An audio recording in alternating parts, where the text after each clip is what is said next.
Welcome to the Getting Started with Freeway 5 tutorials. This is the third of three which will show you how to create a simple site. This tutorial shows you how to make rollover buttons like these and a simple gallery of images. One of the great things about websites is that, unlike a book, the pages can be dynamic and interactive. In this tutorial we'll add functionality and dynamic visual effects to enhance Morris's site. In the last tutorial we created some text hyperlinks. Graphic hyperlinks are created in the same way as text hyperlinks. If we switch to the master page in our tutorial file and select the graphic box with the Morris Cowley text in it, we then go to Edit, Hyperlink and choose the Welcome page and click OK. This graphic now has a link applied to it and you can see there is a blue globe in the top left hand corner. Draw a graphic item in a blank area of the page and resize it to the values of 100 pixels across and 24 pixels high. In the Appearance tab of the inspector, apply the same grey as we used for the word Morris in the logo.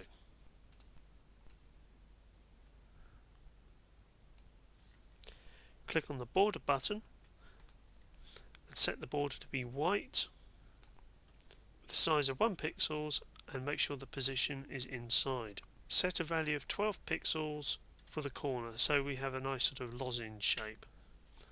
And we want to position this item with the values of 349 and 129 for the Y.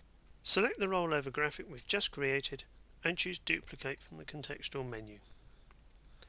We want 2 copies and we want 50 pixel horizontal offset and a 50 pixel vertical offset. Click on the blank area of the page once and then the middle item to select it. In the Appearance part of the Inspector palette, make the fill the same colour green as the word Cowley and apply a shadow. We want the shadow's opacity to be 50% and the offset to be 6 pixels. Click once on the bottom item to select it. Set the background colour in the Inspector palette to none and switch off the border effects. Click inside it once and type in the word Welcome. Select the word Welcome and then apply the Georgia font to it. Make the text bold, centre it, give it the height of 14 pixels. We want to move this down vertically as well so it's vertically centred in the item.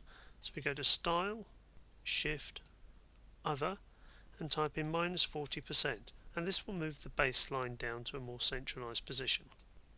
Click and drag a selection marquee around all 3 items and go to Item and Align. We want to align horizontally to the left of the object and vertically to the top.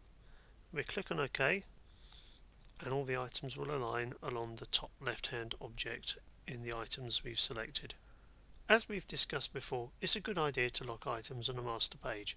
So if we drag a selection marquee over our button items and go to Item and Lock, and that will stop them being moved either on the master page or on the child pages. We now want to apply the rollover to this stack of items. So click on the page to deselect it and open the Actions palette from the Windows menu. Select the top item in the stack just by clicking on it once and then go to Item, Actions, Rollover. The rollover dialog has a row for each element in the rollover stack and a column for each state. So in the normal state at the moment all the items will be displayed. If we don't want an item to be displayed, we just click on the tick to switch it off. So in the normal state we just want the grey button colour to show. If we click on the mouse over column we can switch off the grey version of the button and keep the green version on. And we can see how our rollover will behave just by clicking on each of the columns, and we can see that when the mouse is over it will turn green and when the mouse is not over that button it will go back to a grey button. Click and drag a selection marquee around the stack and choose Item, Duplicate. In the Duplicate dialog box we want 2 copies and we want 122 pixels for the horizontal offset and 0 pixels for the vertical offset, and that will give us 2 more buttons. We click on the topmost item in the center button and type in the word gallery, and in the right hand item we select that and change it to contact. And now would be a good time to save your document. We need to link these buttons to each of the pages they refer to, so if we select the top item in each one in turn and go to edit and hyperlink and choose the page they're going to link to. So the first one will be welcome, the second one will be the gallery, and the third one will be contact. And we can test this in the browser by going to preview in browser and choosing Safari. And now if I click on the gallery button or the contact button or the welcome button, we'll be taken to each of the pages in the site. And when we mouse over these graphics, they will change colour and get a drop shadow.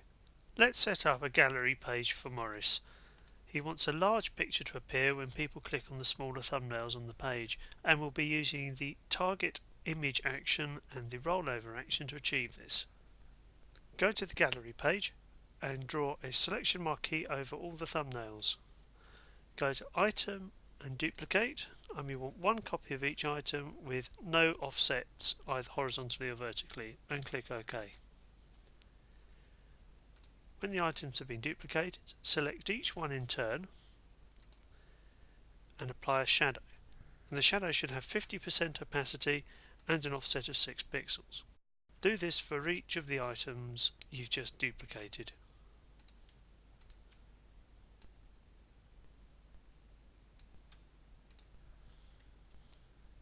Now select the large image of the beach huts and choose Item Duplicate.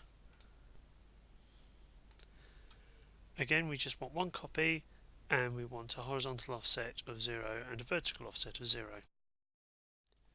Go to File, Import, and import the weathered seawall.jpg image. And then go to Graphics, Scale and Trim in the contextual menu. We need to repeat this process for all the other images we've got for thumbnails.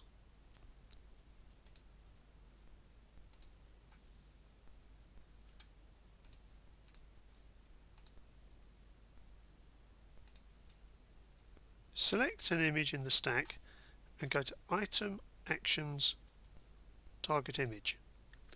If the action palette isn't open already, open it now. Down the left hand side you'll see a list of all the images in our stack, and we want to switch them off for the normal appearance and then switch them on sequentially for each of the images in the target. Click on the Parameters tab and set the Restore pop-up to No. Now select the first thumbnail and choose Item, Actions, Rollover. Give the top item a check mark in the normal column and the bottom one a check mark in the mouse over one. And in Parameters, click on the Restore pop-up and choose Sticky, and in the mouse over number select 1. Repeat this process for the 8 remaining thumbnails to make them rollovers. The only difference is to set the mouse over number to the number of the appropriate large image.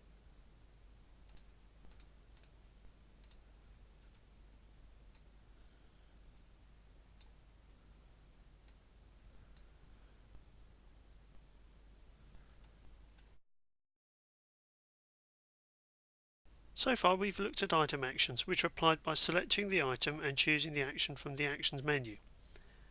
However, there are other kinds of actions as well, so let's create a standalone action which displays the current date on the web page. Click on the Master 1 page, go to Insert, Action Item, and we want the current date action. In the General tab of the Inspector palette, Position inside the action using 10 pixels for the X, 682 pixels for the Y coordinates, 327 for the width and 12 for the height. Open the Actions palette so we can see the current date dialog. Choose Yes from the pop-up menu for the day if it's not already selected. If we look at the current date action in Freeway, it doesn't look like much, it's just a blue box. But if we publish the site and view the page in the browser, we'll see that the correct date is displayed. And we can also look at the gallery page while we're here just to make sure that our thumbnails work correctly. If I roll over each of these thumbnails in turn, the large image is displayed, and this was all set up earlier on using the target image action and the rollover action. This concludes the Freeway 5 tutorials. Hopefully you've been able to follow all the instructions and you're now inspired to design a website yourself.